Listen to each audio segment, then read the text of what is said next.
Bonjour Laurence Aldine. Bonjour monsieur. Vous êtes d'Azen du Lot-et-Garonne, directrice académique des services de l'éducation nationale.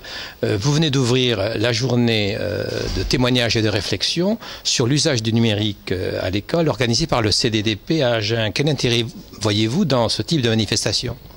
Alors j'y vois un grand intérêt dans la mesure où cela nous permet de réunir dans une même salle à la fois les collectivités territoriales, les mairies, le conseil général et les utilisateurs pédagogiques qui sont dans les classes avec ces outils, qu'ils puissent pour les uns observer ce que les autres savent déjà faire.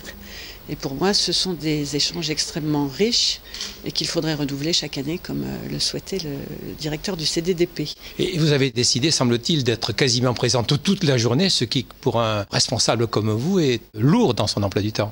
Oui, mais je souhaite lancer ce signal, c'est-à-dire que ce matin, c'est l'usage des tablettes numériques et nous avons vu dans les classes avec les témoignages la richesse pédagogique et j'ai insisté un petit peu tout à l'heure à l'ouverture sur l'importance de l'entrée pédagogique qu'il faut avoir sur l'utilisation de ces outils, sur l'intérêt des liaisons qui se font avec ces outils on nous a parlé tout à l'heure de CM2, CP, mais moi j'ai parlé de premier degré, second degré et on a évoqué ce qui se faisait déjà dans ce département.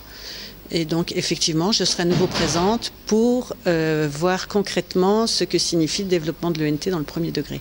Alors justement, votre département, celui dont vous avez la charge, le Lot-et-Garonne, développe-t-il des expériences dans l'usage du numérique à l'école ? Oui, alors nous avons plusieurs expérimentations en cours autour des thèmes présentés aujourd'hui. Donc des tablettes qui sont mises à disposition dans le cadre d'une offre qui avait été faite au niveau académique de liaison entre école et collège, CM2 et 6e, pour des enfants en difficulté.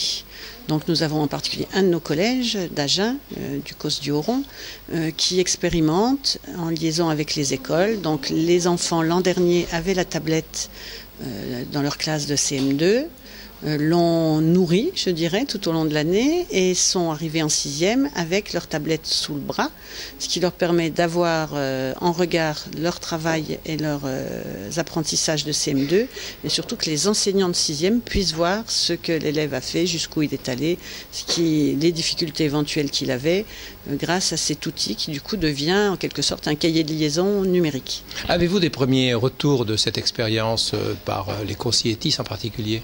Oui, alors les premiers retours sont toujours enthousiastes et positifs, mais je crois sincèrement, oui, que c'est un outil d'une extrême richesse et surtout que ça laisse la trace pour l'enfant de son parcours. Et donc quand on parle de continuité école-collège, premier, second degré, on est bien là dans la concrétisation du parcours unique de l'élève à travers sa scolarité entre école et collège.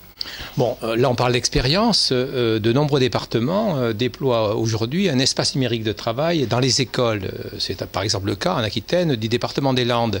Est-ce que les écoles du 47 vont bientôt disposer d'un ENT ?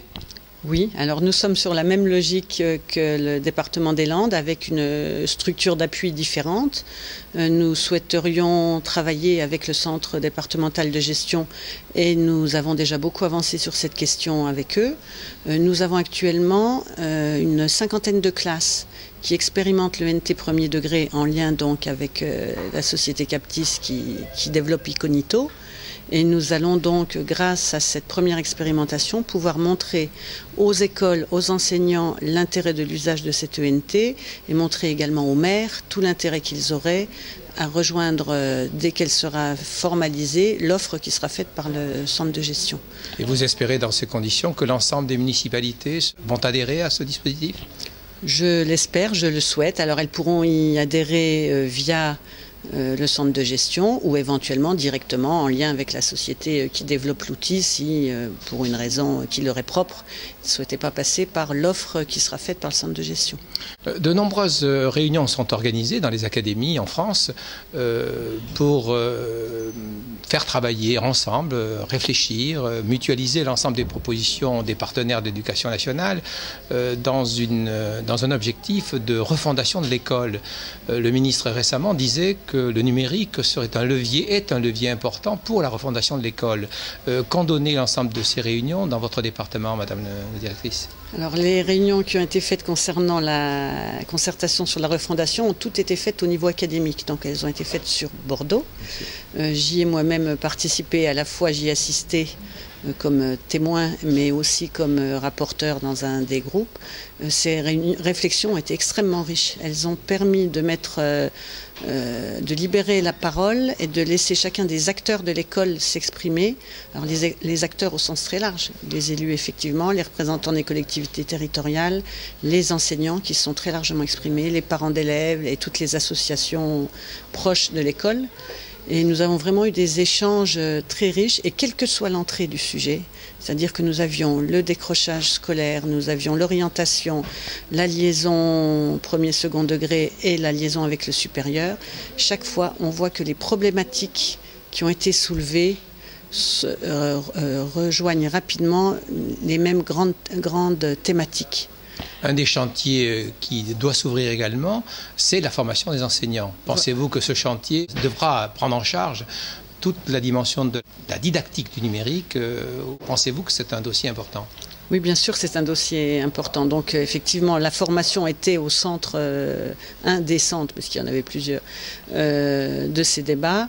Et il me semble impératif, enfin on l'a vu là encore tout à l'heure, la facilité avec laquelle dans les démonstrations les enfants utilisent tous ces outils numériques. Pour eux c'est un outil ordinaire, comme nous avons pris notre crayon il y a quelques années. Alors bien évidemment, ils doivent toujours utiliser le papier et le crayon. Il faut quand même qu'on leur apprenne à écrire aussi avec une feuille et un crayon. Mais on voit bien que ces outils leur sont naturels, et on voit surtout l'intérêt pédagogique qu'ils procurent, puisqu'ils ont ensuite une trace de ce qu'ils ont construit, de ce qu'ils ont fait en classe, et surtout de ce qui a été fait ensuite par l'ensemble du groupe classe. C'est-à-dire que ça va bien au-delà de simplement la trace dans son propre cahier. Donc oui, dans la formation, cela nécessitera que les enseignants, très tôt dans leur formation, soient habitués à travailler avec ces outils.